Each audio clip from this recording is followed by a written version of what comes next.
I visited the witch's Gosling because one of my buddies mentioned that the restaurant raised its own geese. I did not realize said geese were raised on the front lawn. I took a gander at them, then ran for the front door while they were distracted by a passing Mustang. My server was mousy and didn't look old enough to be employed, so the staff made a point of helping her out. Except for my server's mother, who'd spot a rich customer, insist my server should get his number, and drag her across the restaurant for introductions. My server was paralyzed by these interruptions, understandably, and her mother ended up doing most of the talking as a result. Her mother either didn't notice or didn't care when people started avoiding her. When her mother wasn't trying to set my server up with men who were several decades too old, she'd attempt to seduce one of the managers into the broom closet. I made the mistake of saying that out loud and barely avoided a shanking on my trip to the bathroom. I had to flag someone down to swap out my drink just in case it had been poisoned while I was away.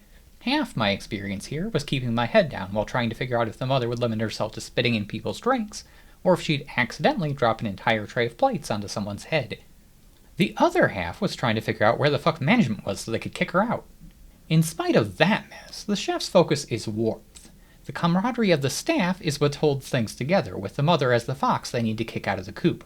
The restaurant is a cup of green tea served with scalloped potatoes, because most meals can be improved with just a little bit of cheese.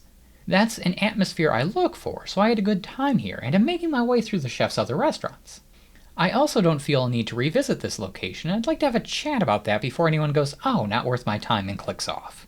This restaurant is easy to recommend because it's good comfort food with a solid tension to keep you on your toes as you're eating. I got everything I wanted from the experience in one visit without any disappointments. If you exclusively look for haute cuisine, this won't satisfy you. For sandwich lovers and anyone looking for a weekend break from full-course meals, this is a better fit for what you're looking for. It's worth stopping at a restaurant with a solid meal, even if you're only going to make one trip.